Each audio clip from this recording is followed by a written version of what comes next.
Squad Pakistan का announce करना था, लेकिन यहाँ पे आकिब जावेद और माइक हसन ने स्क्वाड अनाउंस कर दिया है इस्लामाबाद यूनाइटेड का और लाहौर कलंदर का।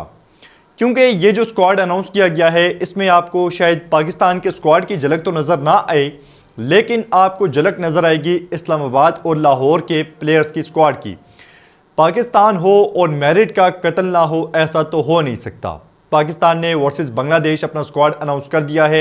बाबर आजम, साइम अयूब, अब्दुल्ला शफीक, मोहम्मद नवाज और बड़े बड़े जो नाम हैं उन्हें ड्रॉप करके 6 यंगस्टर्स को शामिल कर लिया गया है स्क्वाड में।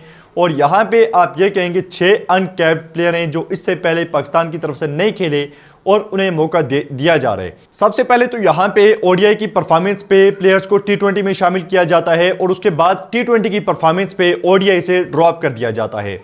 ठीक है, वर्सेस बांग्लादेश ये सीरीज थी, आपको यंगस्टर्स को चांस देना चाहिए था, आपने चांस दिया, लेकिन आप सारी ही नई टीम को लेके जा रहे हैं जो कि एक सवालिया निशान है। यहाँ पे आप वर्ल्ड कप की तैयारी भी कर रहे हैं और साइम अयूब जिनकी लास्ट 11 मैचेस में 2 सेंचुरीज थी, 2 हाफ सेंचुरीज थी और 47 की एवरेज है, 100 का स्ट्राइक रेट है। तो यहाँ पे साइम अयूब को भी बिल्कुल आपने नज़रअंदाज कर दिया है टी20 वर्ल्ड कप की परफॉर्मेंस पे। और साथ में बाबर आजम, बाबर जाहिर सी बात है 2027 के वर्ल्ड कप में तो लाजमी तौर पे होंगे, लेकिन ऐसा लगता है कि यहाँ पे शायद टी20 वर्ल्ड कप का ही गुस्सा यहाँ पे बाबर पे उतारा गया है। लास्ट जो सीरीज़ खेली थी बाबर ने उसमें उनकी सेंचुरी आई थी, लेकिन फिर भी यंगस्टर्स को मौका देने के लिए यहाँ पे जगह बनानी पड़ी है और इन प्लेयर्स को ड्रॉप किया गया है। फिर भी हम ये सोचते हैं कि यहाँ पे साइम अयूब को लाजमी तौर पे होना चाहिए था। जहां तक बात है फहर जमान की, तो फहर जमान क्योंकि इंजर्ड हैं इसलिए वो सीरीज से बाहर हो गए हैं और फहर को जो है वो शामिल नहीं किया गया। इंजरी के मसाइल फहर के साथ लंबे अरसे से चलते हुए आ रहे हैं। अब जो बात हमने की है कि मेरिट का कत्ल है, वो इसलिए है कि आप देखें अरफात मिन्हास, मेहरान मुमताज़ और सुफियान मुकीम, इन तीनों प्लेयर्स को नज़रअंदाज करके शामिल किया गया है साद मसूद को। और साद मसूद का ताल्लुक इस्लामाबाद यूनाइटेड से है। आप देखें कि अरफात मिन्हास ने लिस्ट ए के 20 मैचेस खेले हैं, मेहरान मुमताज़ ने 48 मैचेस खेले हैं और साथ में सुफियान मुकीम लिस्ट ए के 20 मैचेस खेल चुके हैं। प्रेसिडेंट कप में हाईएस्ट विकेट टेकर थे सुफियान मुकीम, लेकिन उन्हें नज़रअंदाज करके सिर्फ 3 मैचेस खेलने वाले साद मसूद को जो है वो शामिल कर लिया गया है स्क्वाड में। मतलब कि ये कहीं से भी हमें समझ नहीं आता सुफियान मुकीम कैसे स्क्वाड में नहीं है और साद मसूद इस स्क्वाड में आ गया है। इसी तरह एक प्लेयर है गाजी गौरी, विकेट कीपर। मतलब गाजी गौरी जिस बंदे को बल्ला पकड़ना नहीं आता, आप उसकी हाईलाइट्स जाके देखें बैटिंग की, चाहे वो डोमेस्टिक की हो या कोई जो शाहीन की टीम है या अंडर 19 की टीम है, आप जाके उसकी बैटिंग देखें, बल्ला पकड़ना उसे नहीं आता गाजी गौरी को, और हमने उसे स्क्वाड में डाल दिया है पाकिस्तान की टीम के। और गाजी गौरी का भी ताल्लुक इस्लामाबाद यूनाइटेड से है और हमने नजरअंदाज किसको किया है, हसीबुल्लाह को, जिसकी लिस्ट ए की जो एवरेज है वो है 50 की।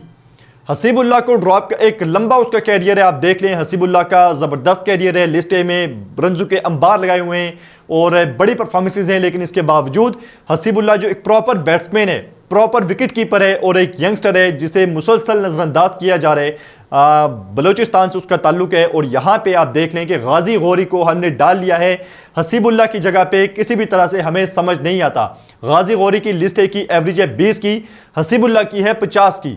तो फैसला आपने करना है कि क्या यहाँ पे मेरिट का कत्ल नहीं हुआ, क्या यहाँ पे इस्लामाबाद यूनाइटेड के प्लेयर्स को आगे प्रेफर नहीं किया गया।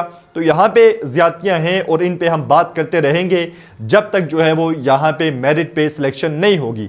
अब जो अच्छी सिलेक्शन है वो ये, यहाँ पे सबज़दा फरहान है, ज़बरदस्त चांस दिया गया है और फरहान जाहिर सी बात है जब खेलेगा ओडीआई तो उसकी जो टी20 परफॉर्मेंस में एक मसला आता है वो स्ट्राइक रोटेशन ना कर पाना, तो इस चीज़ पे भी फरहान काम करेगा और ये बेहतर होगी उसकी परफॉर्मेंस टी20 में भी और ओडीआई में भी। प्रॉपर बैट्समैन है फरहान और उसको चांस देना एक अच्छी चीज़ है। टी20 वर्ल्ड कप में जिस तरह से वो हाईएस्ट रन स्कोरर है, 383 उसके रन हैं, तो यहाँ पे उसको चांस दिया है, अच्छी चीज़ है। साथ में मां सदाकत, उसका भी लिस्ट ए का कैरियर शानदार है। उसके बाद शमाइल हुसैन, उसके भी ठीक ठाक रन हैं और ज़बरदस्त बैट्समैन है शमाइल हुसैन, उसे भी मौका दिया गया है। अब जो पूरा स्क्वाड है मैं आपके सामने रखता हूं और उसके बाद आपने फैसला करना है कि किस प्लेयर को होना चाहिए था और किसको नहीं। तो पाकिस्तान का स्क्वाड आपके सामने है। शाहीन शाह अफरीदी कैप्टन है, अब्दुल समद, अबरार अहमद, फहीम अशरफ, फैसल अकरम, हुसैन तलत, मां सदाकत, ये बड़ी ज़बरदस्त जो है वो यहाँ पे इन्हें चांस दिया जा रहा है, क्योंकि इनके जो लिस्ट है में भी ठीक ठाक रन हैं, तो अच्छी चीज़ है कि मां सदाकत यहाँ पे स्क्वाड में है। मां सदाकत साइम अयूब की जगह पे आ रहे हैं। उसके बाद मोहम्मद रिजवान, एक लंबे टाइम के बाद आप जो है वो रिजवान को एक्शन में देखेंगे, क्योंकि रिजवान को T20 वर्ल्ड कप से ड्रॉप कर दिया गया था, T20 की टीम से भी ड्रॉप कर दिया गया था, और ओडीआई क्रिकेट काफ़ी टाइम बाद हो रही है, तो रिजवान आपको एक्शन में नजर आएंगे। उसके बाद यहाँ पे मोहम्मद वसीम जूनियर, ये खुशाइन चीज़ है कि वसीम जूनियर यहाँ पे पाकिस्तान के स्क्वाड में हैं, और उम्मीद करते हैं कि इन्हें 27 के वर्ल्ड कप तक कंटिन्यू किया जाएगा। फिर उसके बाद है जी मोहम्मद गाजी गौरी, एक बहुत बड़ी पर्ची, गाजी गौरी जो आ चुके हैं टीम में। फिर उसके बाद साद मसूद, ये भी फिलहाल मेरिट पे सिलेक्ट नहीं हुए, हमने बात की है। साहबजादा फरहान, सलमान अली आगा और शमाइल हुसैन।